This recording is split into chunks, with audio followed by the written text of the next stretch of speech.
Oh my goodness, look at that. Alarm clock's going off. It must be 6:30 p.m. Hey, if it's 6:30 p.m. and it's Wednesday, then I'm probably live, and you're watching Jason on Green Country Agroforestry. Hi, everybody. Let's see who we got out here today. We got Simple Jones stopping by to say good evening, Brother Nature. That's funny. Tin Hat Man says happy fall. It is. It's fall equinox. The days are of equal length right now. I know it seems hard to believe. Here in Green Country, the weather just broke yesterday, and we're finally starting to see some cooler weather.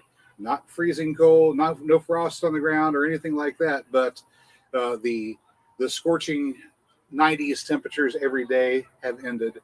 Hopefully soon we'll get some rain, although right now we've got clear blue skies out there behind you guys, and it doesn't look like there's any break in that schedule coming up. So enjoy my cup of coffee here. I don't have my pumpkin spice liqueur to add to it as of yet.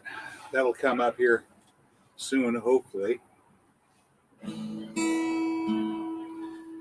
I've got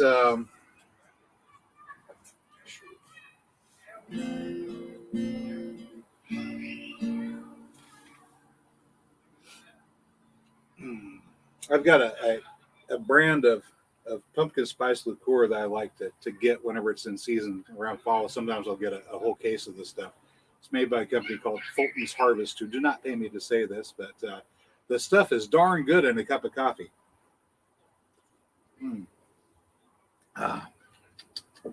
But regular old coffee's fine too. We got Brian Perendi in here with us tonight. Incidentally, Brian just recently upgraded his channel membership from seed to oak, so he's one of the big dogs now. Thank you very much, Brian, by the way. Oh, what are you reading? What are you writing? I can't read from this distance. Deli in training, Brian the House. Oh, of course, yeah. Good day, guitar man. I may not be doing a whole lot of guitar playing today. I'm feeling a little sore in the hands. I've been working all day on a project that I hope I will be able to show it to you on Friday. I'm still shooting the video for it. I'm still in the middle of the project. It's right over here. You guys know what an olla is? An olla? Anybody? You know what an olla is? O-L-L-A. Spanish in origin, so the two L's make the Y sound, so it's olla. Olla. It's a wide bottom, narrow necked pot. So if you can imagine this, kind of like actually, well, you can't see the birdhouse gourd, but there's birdhouse gourd right up above the camera there, sort of hanging, but round at the bottom. Then you have a narrow neck. And the idea behind this is you take an unglazed pot, the olla, and you bury it up to the neck in the ground, and you fill it full of water.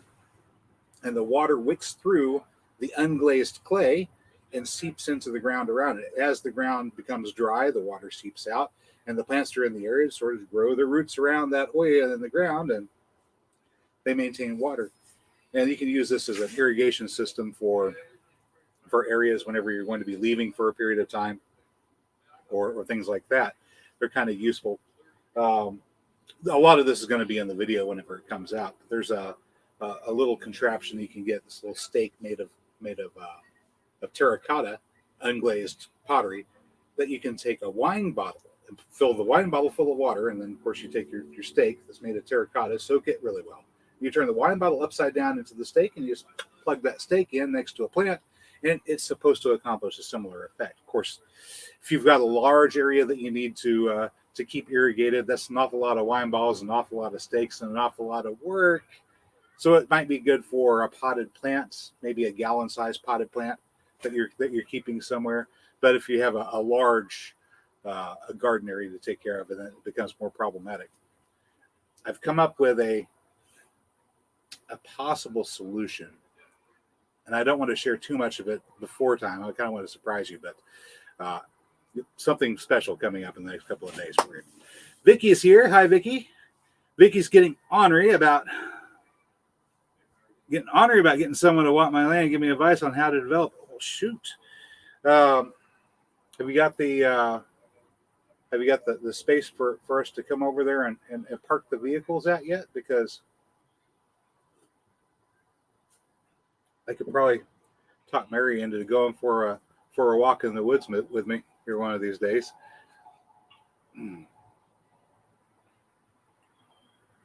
Oh man, I am just tired today. I'm sorry about the early time. We have, of course, the sun getting lower and lower every day. I know they say the days are of equal length, but it seems to be getting dark a lot sooner. I have some precautions over here. Let me turn that on. Wait, got a 100-watt lamp over there that hopefully will keep the picture from going black and white before the night's over. All right, well, we got 3 people in here. We're going to get started. So I am in Zone 7A, northeastern Oklahoma. It's Zone 7A. Our projected first frost is around the 1st of November, but that's anybody's ballpark. We just sort of throw a dart at the board, and that's when we guess first frost is. It could be tomorrow. It could be tonight. Well, no, it's probably not going to be tonight. And it could be just a touch of frost, and then we won't have anything at all for the next few months. So that's fun and exciting, and I need to figure out what I'm going to plant, if I'm going to plant anything. Hey, there's Katie Moyer. She says, hiya. Hey, guys, I did that sweet potato harvest the other day. I didn't show you all of the sweet potatoes I harvested. I got a few that came out that just looked a little weird. You guys have a look at this thing. Does this look normal to you? Isn't that a weird looking way for a sweet potato to grow? Very, very long, very, very long, thin tubers here. I mean, that's sweet potato. And a couple large potatoes in a cluster in the middle, but then they send out these. Isn't that weird looking? I think it's because I didn't really break up the ground very well in the area that I was planting, and it just tried to grow underneath the mulch layer as best it could.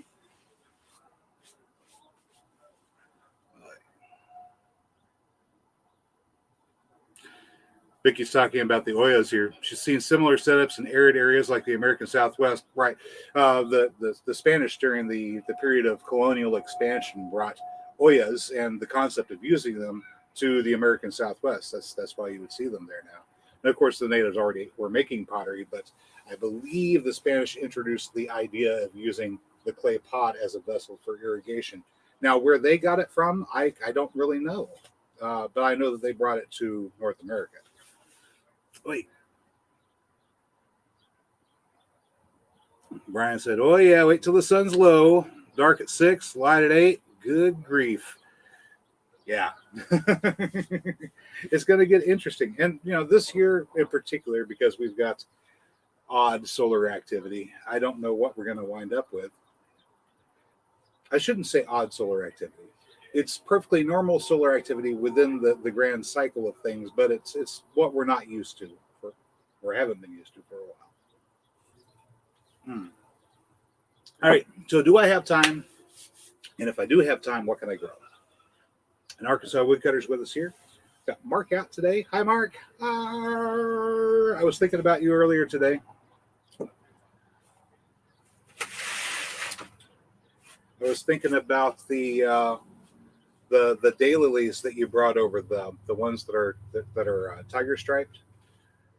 They're still alive. They haven't bloomed yet, and it's probably because of where I've got them planted. They're getting too much shade, so I'm going to relocate them here fairly soon. And as a matter of fact, the project that I'm working on right now is going to be the place where I'm relocating them to. They're going to get plenty of sunshine, and they're going to get lots of water in this new location once I have it set up. So we'll get to see what they look like. I hope they're pretty. I bet they are. We're going to see what those look like. And I'll probably relocate my my rescue daylilies from last year, and we'll finally get to see maybe in the spring what they look like whenever they bloom. I hope they're not the same plain old boring yellow Stella d'Oro that you can get at the box store. Isn't that boring? You get the same plant everywhere. Nah, who wants that? Let me see. Yay, flowers. So between those, we'll have, I know the tiger lilies are going to be different. The tiger stripe daylilies are going to be different. It's not the same as the tiger lily, but they're tiger stripe daylilies. That's orange and yellow pattern. Then we've got the plain old orange, Himmercalis fulva, the big ones. I've got lots of those growing. I need to get a hold of Stefan Subkowiak at Miracle Farm up there around Quebec and see if I can talk him out of some of his daylilies. He has they're very similar in stature to the orange ones that we grow, but they're red. We've got a bit of a red tint to it. They're more reddish orange than orange. So we have those ones, the orange ones, the yellow Stellatoras. Of course, I've got the peach ones. I'll probably get the peach ones moved and separated out into a separate area so I can try to expand those. I've got another variety called Jamaican Sunrise that did not bloom at all this year, so I don't know. I don't know why they didn't bloom. They just didn't. But we have at least 4 different varieties, maybe 5, possibly 6. And hopefully here in the next year or two, I'll have that variety going out to the website for you guys as well. Of course, starting sometime in between now and spring, I'll have seeds cleaned up and ready, and I'll have some of these. These are some of those red canna lily seeds here. These down here are not seeds. Well, they are. They're seeds inside. Those are little tiny cherry tomatoes, but they're a sun-loving Mexican tomato that did really, really well this year for my next door neighbor. I got a few from him. I got to ferment these, grow a couple for myself in our food forest and see how they do.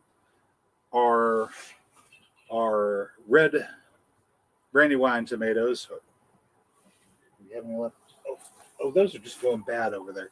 I got a couple over there. They're almost done for the moment, but the vines are still alive in the food forest. So there's a possibility we might get a couple more out of them before the year's over. Cross the fingers, we'll see. But those vines are still alive. I'm kind of hoping that I can get a hybrid of that sun-loving Mexican sort of a cherry indeterminate tomato and the beefsteak and see what comes out of it. I don't know what it would look like, but I'd like to see what it makes.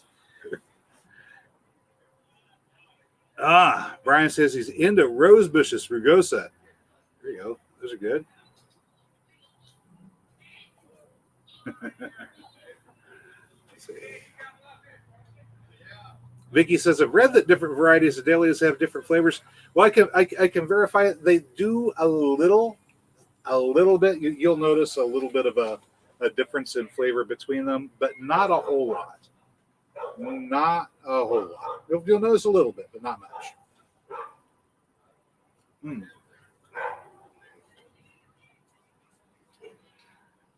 Somebody else says, I watched a video last night where your truck was stolen. You took it very well. Well, me getting upset about it's not going to change the fact that it got stolen.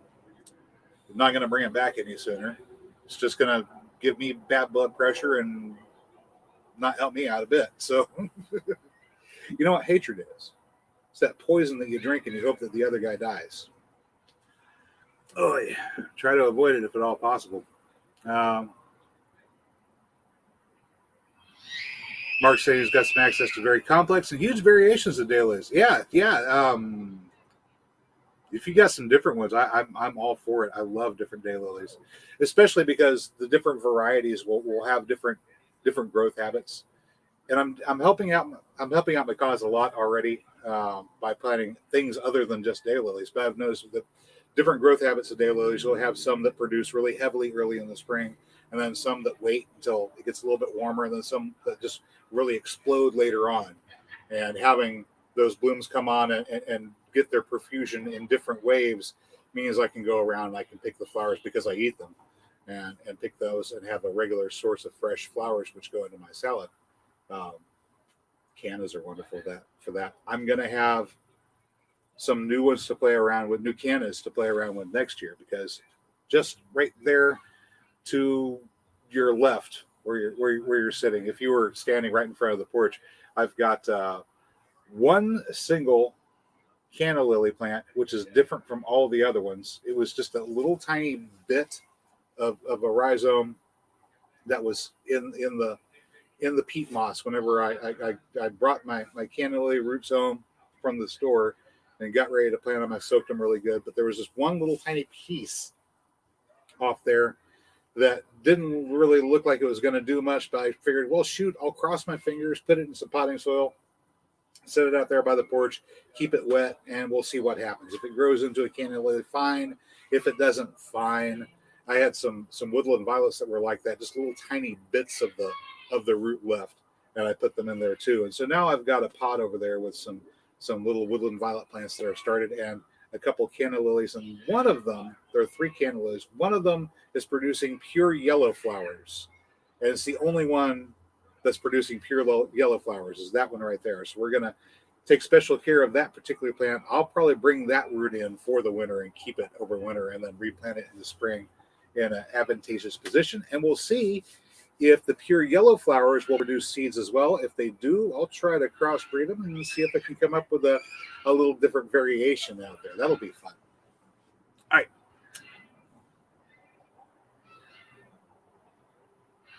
right. Brian says, I'm not going to eat from the woods. I want and don't want to work.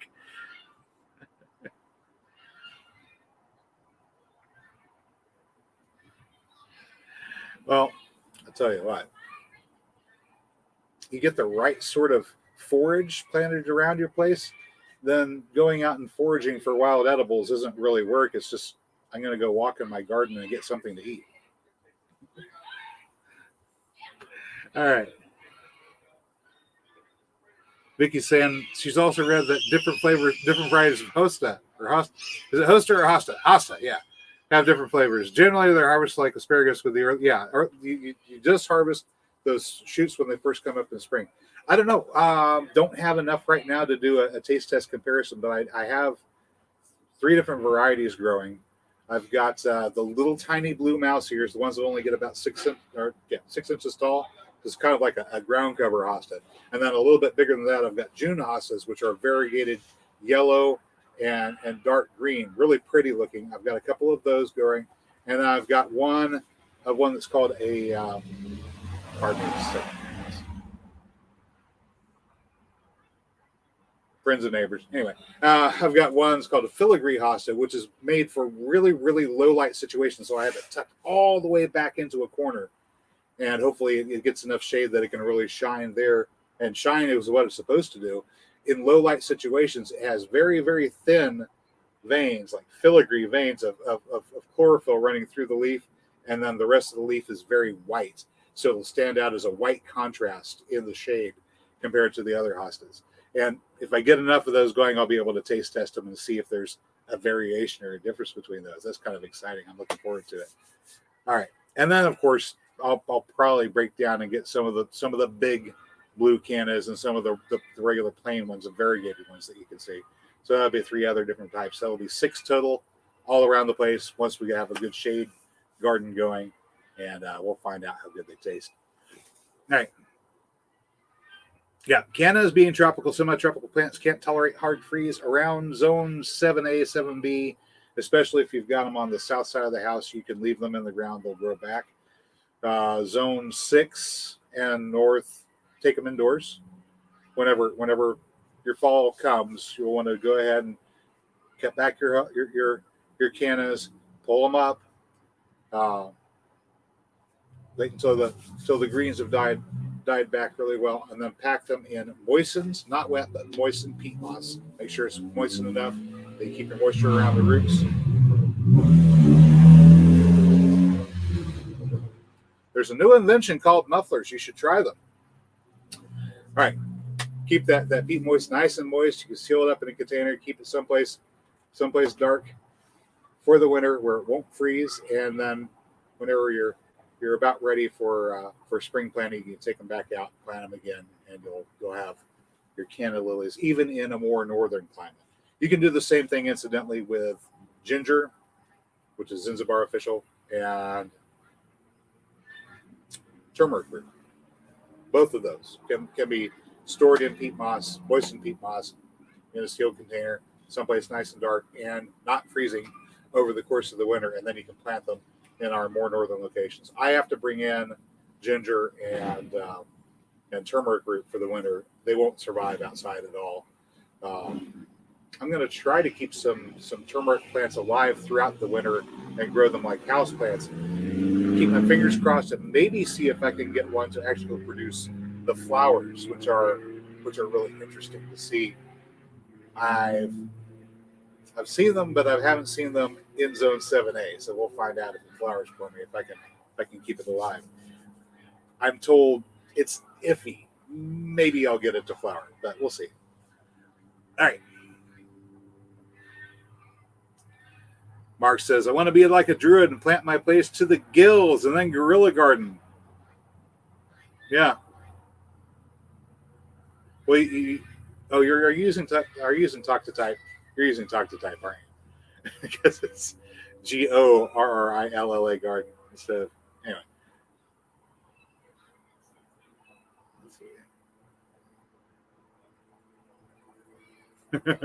Brian says he works at 2 delis. You're Dom DeLuise in training. Oh wow. Hey, nothing wrong. We're working in a deli. You got the good food right there all the time. All the lunch meat and cheese you could want. Hook up with a nice bakery and oh yeah. Oh no. We've had a problem with our camera. We have a problem with our camera. Let me see if I can get it fixed. Hang on a second. Can you believe that? The camera just dying on me like that. All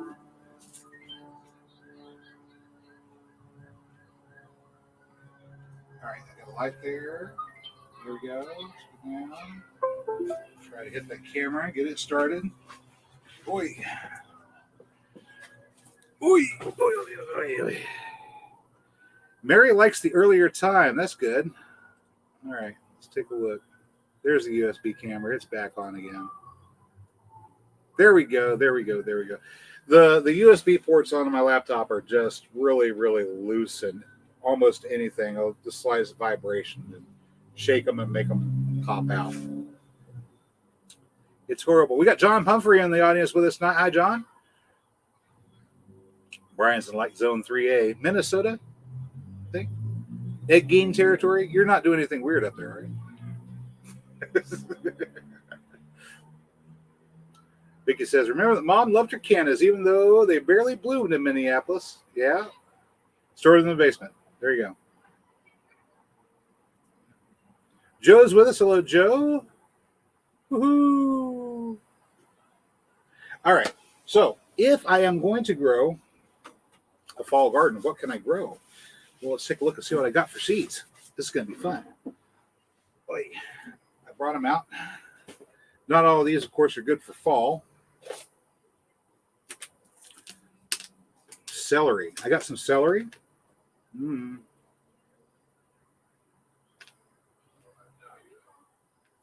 I don't know. They're frost already. I'm in the middle of my show. Give me about half an hour. The neighbor across the way is calling at me. These are okay. They've got a frost hardy celery. I'm going to go ahead and try to grow some of these. We'll probably get our first touch of frost around the 1st of November. It probably won't be enough to kill them, and who knows? I might actually be able to get some celery out of this. It's a Chinese variety of celery. I'll try that. Let me see here. This is Danvers 126 carrots. I don't know. I don't know if I'm going to grow carrots or not. I can. We can get away with it. I mean, I know they'll grow, but with the gopher issues we've been having, I don't know if I want to grow them this year. I might want to just hold off on carrots. These are melons. That's hot weather only. I got some kohlrabi. I didn't order it. No, let's see.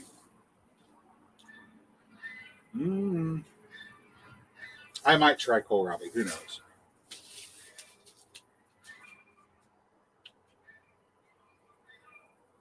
see. What do we got here? I've got baby choy. This is a small Bok Choy.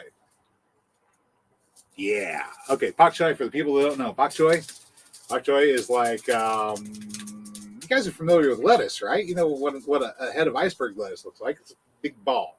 All right. But then if you're having a nice sandwich at a proper deli, they probably have leaf lettuce.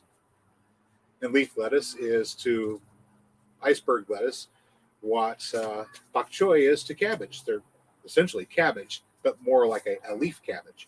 And these actually, incidentally, keep really well with just a little cooling. You can keep them in your root cellar for an extended period of time, or in the crisper in the fridge. They keep there for a good long time.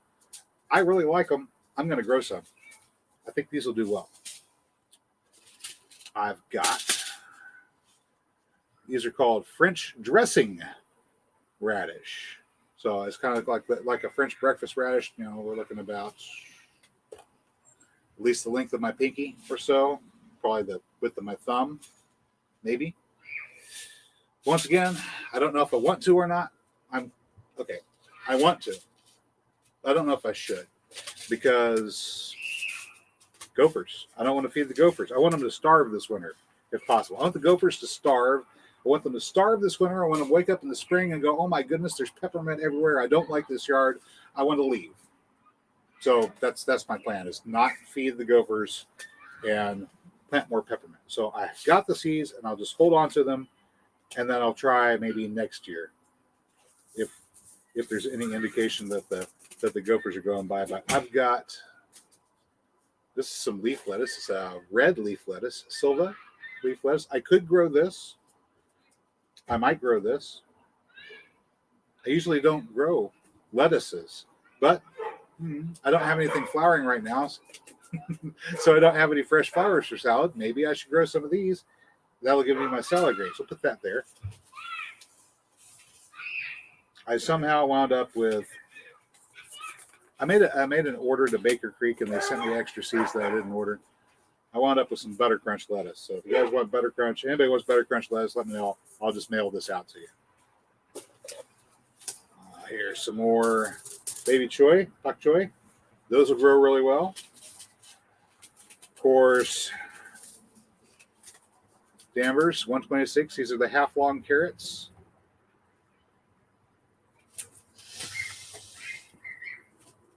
I'm going to plant some. I have to plant some. I've got a trick that I've got up my sleeve that's going to let me grow. It's going to let me grow carrots. Actually, I'm going to use these carrots. They're the same variety. I just don't know how old these ones are. So I'll use these carrots. Oh, let's not forget that. I'll grow these radishes, these carrots, and I'll show you the trick here probably next week or the week after. No, next week. I'll show you the trick next week. The trick that I'll use to keep the gopher from getting to them. There's a trick. All right. Hey, Mark, I told you I had some broccoli rob seeds. I'll plant this. I like broccoli. This is, of course, a broccoli plant that produces little florets that you can pick off instead of one big clump. I kind of like that idea, because I'm not going to eat a whole flower of broccoli all at once. I would rather pick off a few, throw them in my salad. I love broccoli in my salad. So broccoli rob is probably going to be great for me, especially this time of year.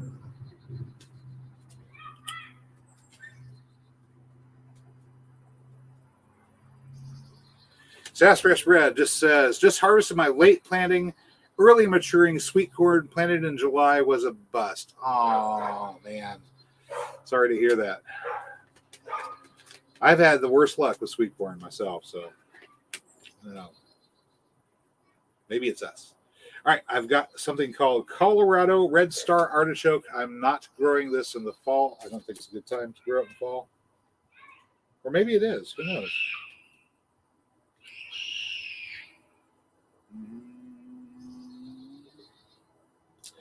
It says here, seedlings require chill periods, nights below 45 degrees, but above freezing to produce artichokes. I'm going to try planting half of these. I'm going to try planting half of these. Artichokes here at our zone should, well, I'm not going to say should. They have a potential to become perennials. Some people only grow artichokes as an annual. They have the potential to be perennials. I'll plant half of them, see how they do, and then decide whether or not this is something I want to play around with in the fall or not. I'll try some. They're not going to produce in the fall, but they can get started in the fall. And if they survive the winter, then I should get artichokes in the spring. So we'll give that a shot. All right, what do I have in here? Ooh, mustard. This is some seeds that Mark sent to me. I'm not going to grow these right now. I'm not going to grow these. I should have remembered I had them this spring and tried planting them. Mark sent me 10 seeds, 10 mustard seeds. I'm going to see if I can get them to grow and see what they look like. But that'll be spring. That'll be spring. All right, what else we got? I got some mail. I'm not going to open this up yet at the moment. This is a package that contains 4 packages of an amaranth called Oceanberg. Oeschenberg. It's a subcultivar, a sport basically of Amaranthus cruentia, or the love lies bleeding amaranth, the kind that produces the nice long single flower heads that you can easily massage to get the seeds out of. If you were watching David the Good, that's the way he harvested his amaranth. I looked at that one. Wow, that looks just a whole lot easier to harvest the seeds from than the big, huge elephant trunk amaranth. You don't have to cut them down and dry them and then pound them and then winnow out. Just massage them to get the seeds out. That looks like fun. I'm going to try that. And the Oceanberg variety is said to produce a lot of seeds. So we'll see how well they work. And if they work really well, I'll have some up on the website for next year. Let me see. What? Mary says the chocolate bar disappeared. Hang on. What? Oh. All right. Let me scroll over here. Oh, and broccoli, yes.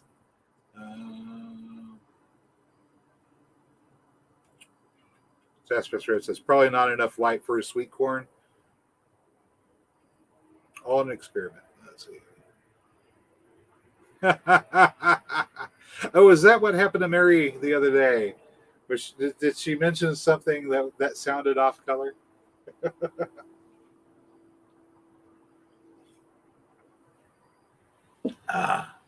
That's funny. Mary says that screaming child is actually happy. Yeah, that's my neighbor's grandkid. He's a yeller. He likes to run around and yell. He's rambunctious. He's that age. Almost to the point where he's ready to start talking in full sentences, which is going to be fun. But for the moment, he's a little holy terror. He had one of the goslings come back. He has geese, and the goose has 3 ganders and 1 goose, and the goose laid eggs, as they do from time to time. And he decided to go ahead and let her sit. Sorry, I'm just picking my face here. All right, see if I can see now. Oh, wow, I can see. I washed off my glasses. I picked the crud out of my eyeballs. Now I can see. The goose laid eggs. She got broody. She sat on them, and she managed to hatch out 2 goslings, 2 little baby goslings. And he sent them off to stay with his daughter and his granddaughter, and one of them died, and now the other one came back home. So he's got 5 geese. And it looks like that little gosling that survived. It's a little early to tell from the outward physical signs, and none of us are really good at determining the gender of a goose by just looking whenever they're young. But it looks like she might be a she, another goose. And if that's the case, then we've got a goose that was hatched out by a goose which means there's a good chance that teaching those instincts of sitting on a clutch of eggs and hatching it out may be passed on. And we've got a group of captive geese that can be hatched out by a goose sitting on them, which is really nice. You don't see that a lot in farm raised geese. Usually you have to put them on an incubator. All right, let me see here. Suzanne Stack is here and says hello. Oh, I still don't know what Mary means about the chocolate bar disappearing. Vicky is saying, are artichokes members of the thistle family? Yes, they are.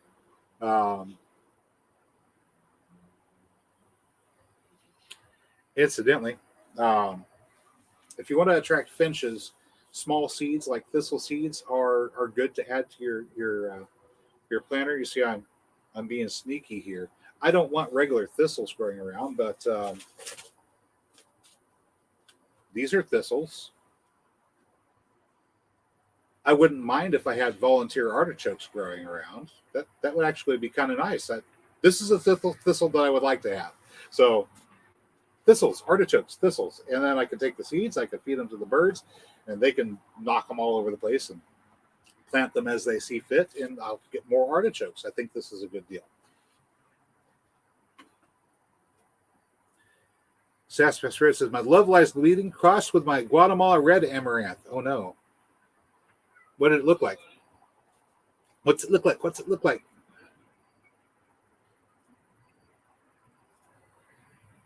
Deep freeze in Minnesota. Yeah. It's kind of like prairie, but you're closer to the Arctic up there. Yeah. It's a crazy thing about the Great Plains region. If you guys don't live here, everything is fine.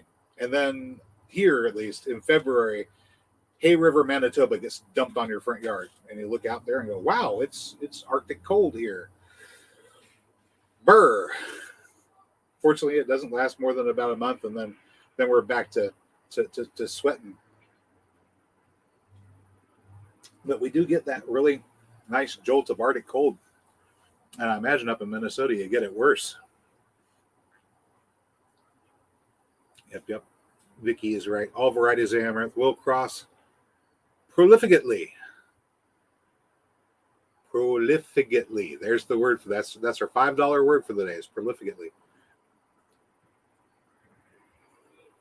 Katie says she saw David the Good's demo and harvest. Those look great, as did Mike. Well, thank you. Oh, there's another amaranth harvest going on. Well, the video just came out. It's for Edible Acres. Edible Acres, EDIBLE space Acres, ACRES. That's from Sean and Sasha. Sean and Sasha run a horticultural business, kind of like what I'm trying to start up here in Oklahoma, but theirs is up around the Finger Lakes region in New York, and they're a couple really nice guys, well, guy and gal, really, really nice, sweet people. And he's growing, he grew the giant orange amaranth, which I tried one year. It's huge, big, huge plant. I didn't get any to volunteer, so I didn't grow it again. But he's growing and harvesting the giant orange variety up there. So check that out. Not right now because we're in the middle of live stream, but check that out. Oh no. Speaking of other live streams and other people's channels, if you guys have got Quebec Homestead, QEBEC, Quebec Homestead, they're having a live stream right now talking about Shed Wars 21 and gardening burnout. Which that's a real thing. I'm gonna have to go back and watch hers on replay because we're double booked. But she's going live right around now with that topic. If you guys want to run away and watch something else or go and open up a second tab or whatever you want to do. All right. Vicky grew up in Minnesota. 2 seasons. Winter is coming and winter. That's it.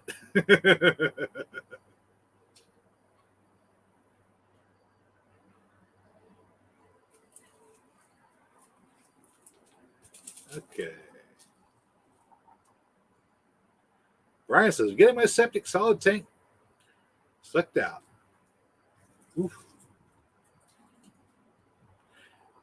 We probably want to have that done at sometime in the future.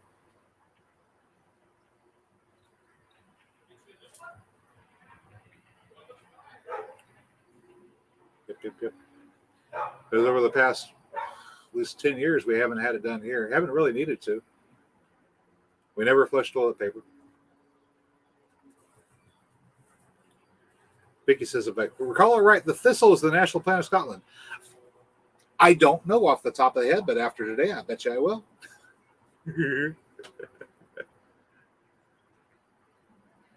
Sassafras Red's working on video. We've got to get videos up because I've been slacking bad on the videos. I know it's hard. You've got things to do, and having a camera to get involved in the entire mess and have to mess around. I've got a splinter in a very fine splinter in my palm of my hand, and I'm trying to wear at it to get it to come loose. I think I got it.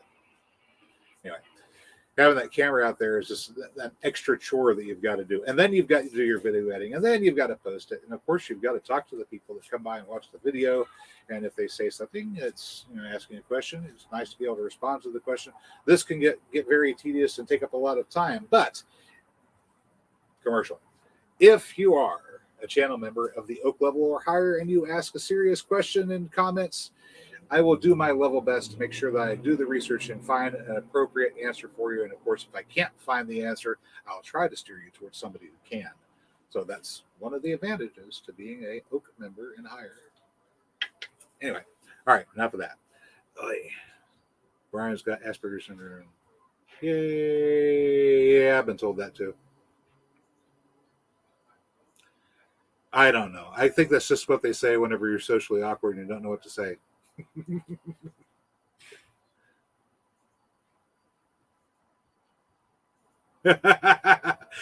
He says, Jason, my mom taught English. What do you expect? My mother was a speech therapist.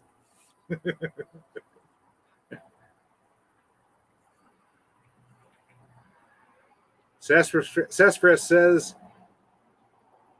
the national plant of Albania, maybe? Thistles. Freedom! All right. Edit. What's this edit?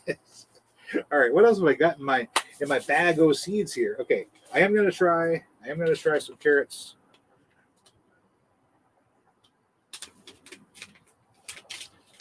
I've got some more pink soba buckwheat. I've got cuttings though. I've discovered it takes really well to cuttings. So I've got cuttings, and I will be putting those out in that area over there with the project that I'm not trying to give away too much about. I don't think cumin's going to grow in the fall. These I'm going to hold on to and try to keep the bugs out of until spring. I've got 1, 2, 3. I got 6. I might see if I can. No, it's too late. He already harvested them. So I've got 6 pods, probably about anywhere from 12 to 16 seeds per pod. It's going to be quite a few. These, of course, are black-eyed peas, but not just any black-eyed peas. These will be for spring. Do you guys recall last year, one of the Can I Plant That videos was black-eyed peas, just the black-eyed peas that you get from the store. You get the bag from the store, and you go, oh, my goodness, we've got 2 or 3 peas left in this thing. We could eat those, meager meal, or we could plant a few and see if we get more. Well, the answer to the question of can I plant that is yes, you can, and yes, they will grow. And I grew them, and then after I harvested some of those last year, I gave a few to my neighbor. He planted a whole bunch, and some of the ones that he planted, I didn't plant any, but some of the ones that he planted grew as a vine instead of a bush, and they grew as an indeterminate vine instead of a bush, and he grew them in conjunction with the sunflowers, and they did really, really well, trellising up his sunflowers. I thought that was wonderful. And I snagged a few pods and went, hey, if that's a trait that we can get to stabilize and turn into an heirloom, then these will be my heirloom black-eyed peas one of these days. So that's coming up. Yay, springtime next year. Let's see. Also springtime next year, I've got some short grain rice. This is an heirloom Japanese high pedigree expensive short grain rice, but it should grow here. Incidentally, you don't need a rice paddy to grow rice. The purpose of the rice paddy is to prevent the weeds. The rice can grow with water on top of it, and a lot of weeds can't. Let's see. Linum louisi, perennial blue flax. One of these days, I'll actually get this stuff to grow, and we'll have some.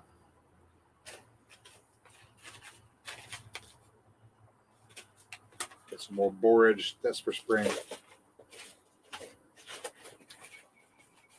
Let's see. Mark sent me a bunch of seeds. I haven't got around to planting yet. There's a delicta window squash. That's watermelon. Eggplant, no. And some purple cone flowers, echinacea. No, none of that stuff is appropriate for a fall garden. Let's see. Vicky is asking where I got the rice. You're going to put me on the spot, aren't you? The name of the company is called Ramir Seeds. It's a good thing they printed it on the package. Otherwise, I wouldn't be able to remember. I didn't remember exactly where I'd ordered. Ramir Seeds, R-E-I-M-E-R, Ramir Seeds. So there's a unusual crop. Most people don't have short grain rice growing. Short grain rice is, of course, great for making sushi with. You can make anything that you make right, make out of rice with it. Rice has gluten, so if you're growing a lot of pseudo cereals like amaranth and buckwheat, and you need something to help hold your noodles together, throw some rice into the mix to get your noodles to stick together, and it'll be a lot easier to make. You can make noodles with buckwheat without something with gluten in it. It's just a lot harder. And of course, I got more buckwheat there. Hey, there's some beets. You got some Detroit ordinary, boring beets. More buckwheat. I bought a lot of buckwheat.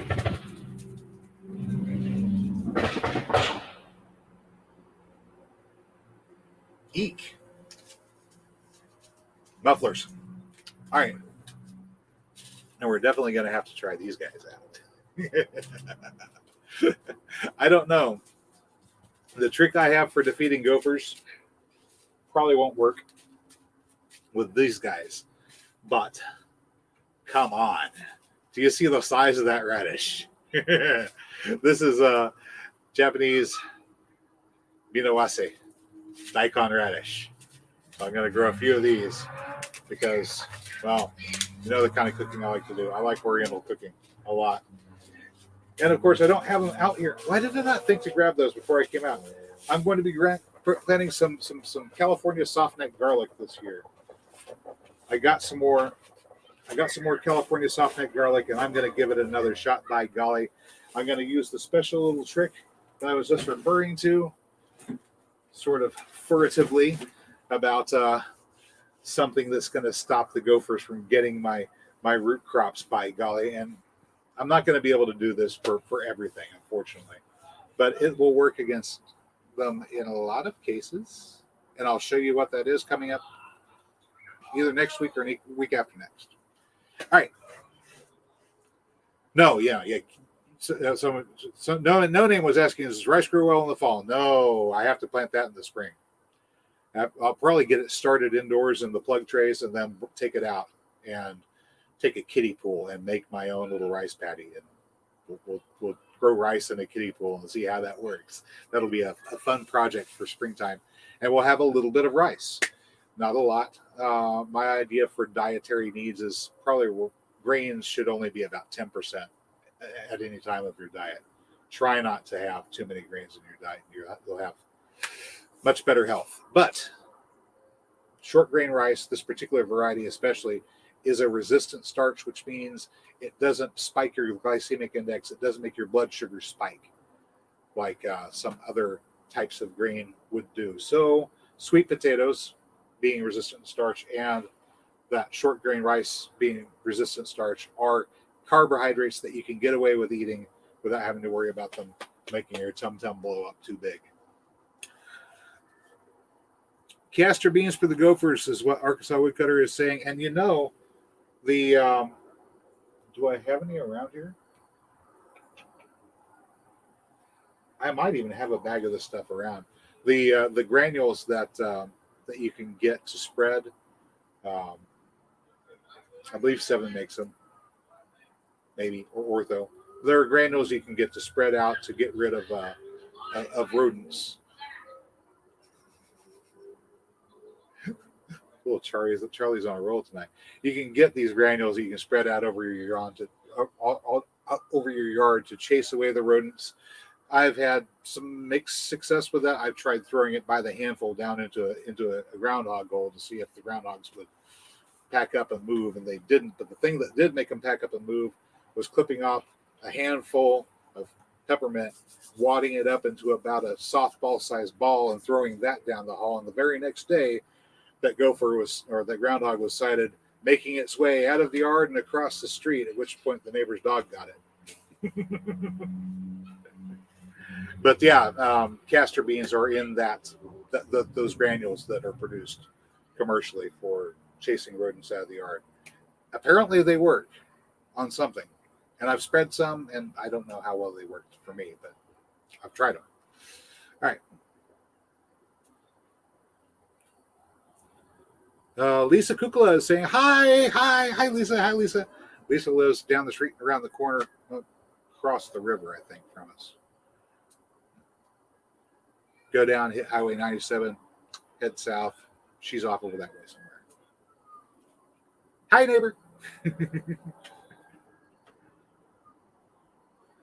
Vicky's saying she knows that some varieties of rice are being grown in Maine. That's kind of cool.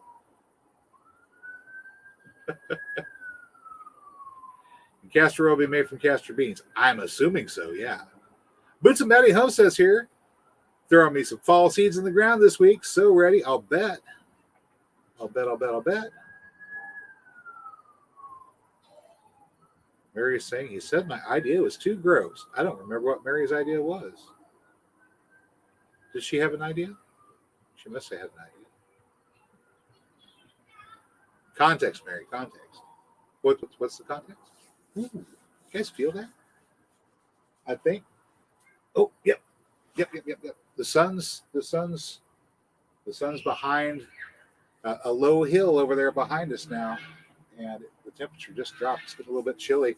It is now 7:22. So about right now, if I didn't have this little light over here, you'd be looking at a black and white picture of me, and that would be just horrible. So I don't know what we're going to do with the Wednesday show going forward. Is 6:30? Is that too early? Is it too late? Should I go 6 o'clock maybe? I don't know. The days are getting shorter. Well, yesterday was the day that they're supposed to be at equal length. So yeah, they are now officially getting shorter. Jim T says, howdy from Sherman, Texas. And Joe Serrano saying, castor beans, what is its use? Medicine? I don't know. I've never been a big believer in taking castor oil medicinally. I understand it tastes horrible and the kids hate it, so it's not one that I have in my medicine cabinet. All right. Lisa says, yep, I'd love to come check out the homestead if you're ever up for company, or better yet, want an extra set of hands for a project, any excuse to play in the dirt. Oh, you can stop by anytime you want. Anytime you want.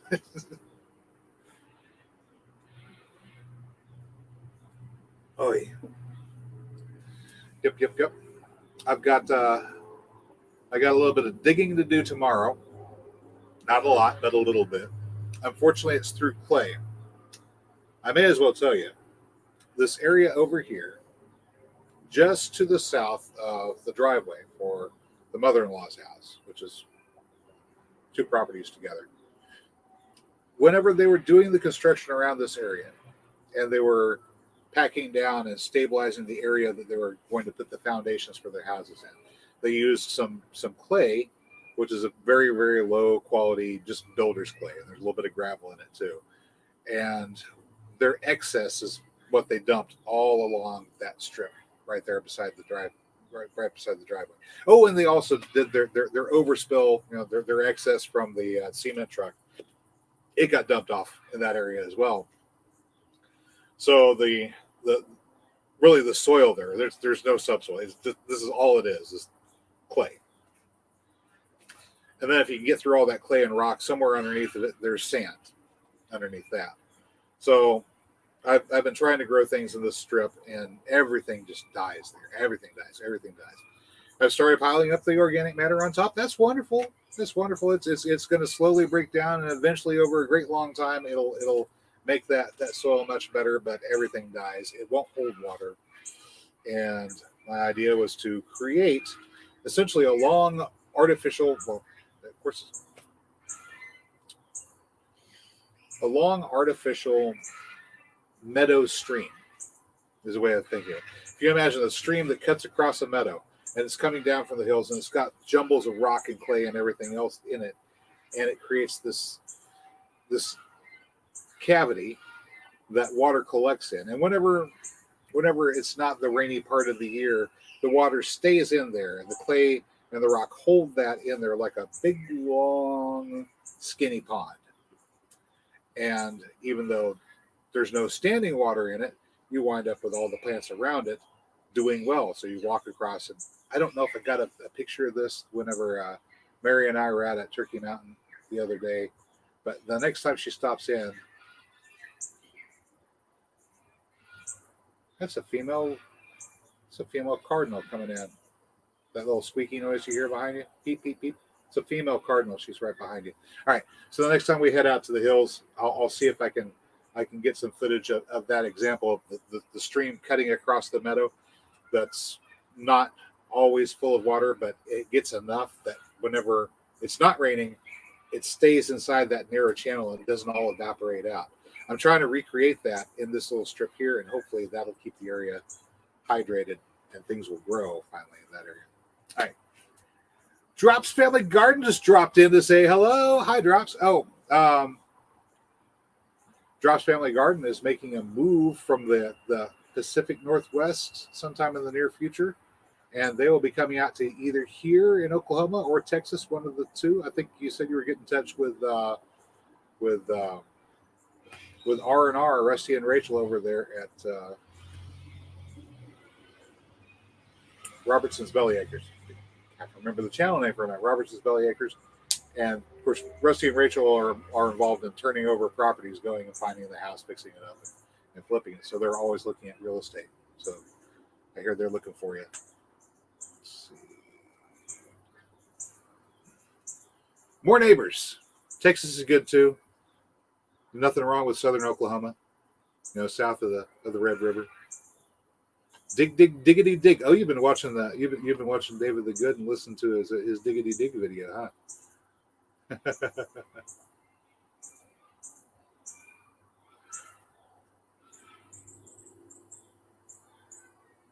Lucid Bounty says, put castor in one of your bombs. All right, so there is a medicinal use for it. It's just not one that I'm used to using. But there are a lot of plants that I use that people are like, I don't know. I use this other plant instead. There are many different plants to get the job done. You don't have to rely on just the one. Let me see here. Sassafras Rose heading out this weekend to harvest golden seal. All right. Yeah, chat it up. Did you find a boyfriend? You did. There's a male cardinal over there now too. Nice. And they're visiting the bird feeder. It's a little late, guys. It's a little late. What are you doing out this late? Call your parents. They miss you. All right. Joe's asking, are y'all changed over from CDT to CST? Oh, I don't know. It happens sometime. My computer automatically updates with that. Lets me know. Diggity dig. Brian says, I never really left my Swedish schedule. Bed at 8, up at 4. Life goes on.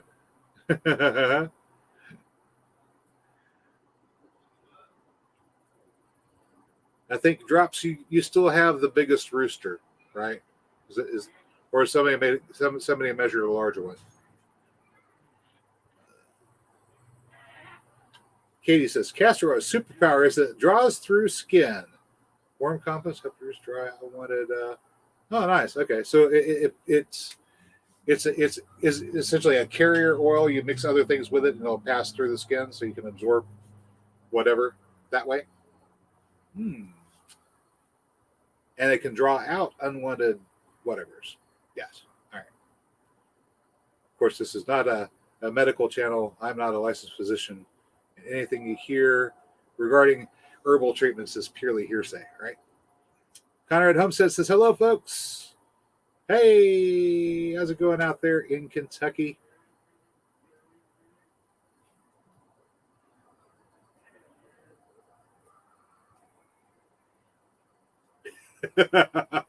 Francis, sorry, hand doesn't work.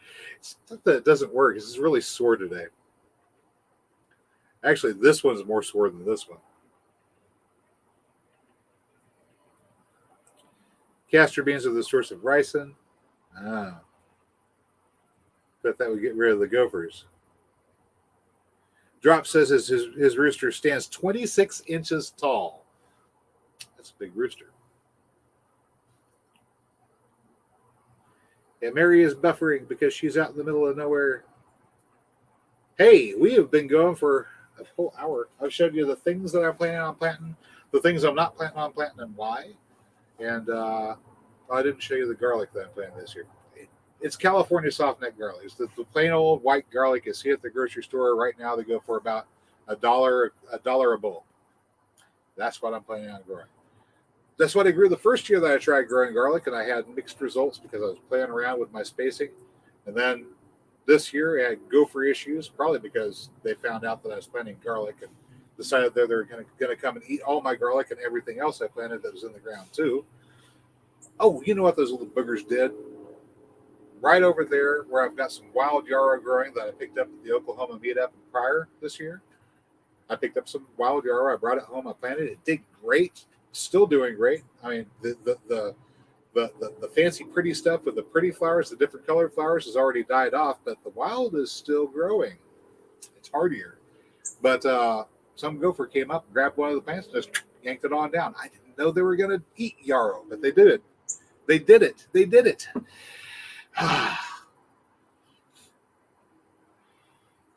Yep. Vicky is saying goldenrod has numerous uses, including medicinal. There's a lot of information available online. It's not one of the plants that I had gone out and gotten yet. I went out and I got curly dock and brought it in. I now have curly dock growing all over the place now by itself. I don't have to do anything. If I need it, it's there. I'm going to do something similar with broadleaf plantain because we don't have any growing here. It's kind of an important medicinal to have. And we're going to try to pick up some seeds for some Passiflora incarnata, the next trip up the mountain that we take. I'll try to get seeds for that. There's also a nice, pretty, very pretty purple milkweed. Common milkweed is orangish colored. There's a purple variant that grows up there on the mountain that we're going to try to grab some seed for if we can. Also some mullein seed. Mary got me some from somewhere, but we'll see if we can get some that's local as well. That's all coming up here in the next, I don't know when we're going to go. Whenever Mary gets here next, we'll take the trip, and then we'll post that and show you what we managed to find growing out there in the wild that does really well. Some of it's edible, some of it's medicinal, but all of it's fun. It is getting dark outside. We've got probably our last group of bikers passing by right now. I'm going to wave at them. They've got their lights going. Howdy. That's probably the last group for tonight. So I'm going to go ahead and call it a night. I want to thank everybody for coming out and visiting with us tonight. As always, if you found our videos informative or entertaining, you know what to do. I'm going to catch you next time. Good night, everybody.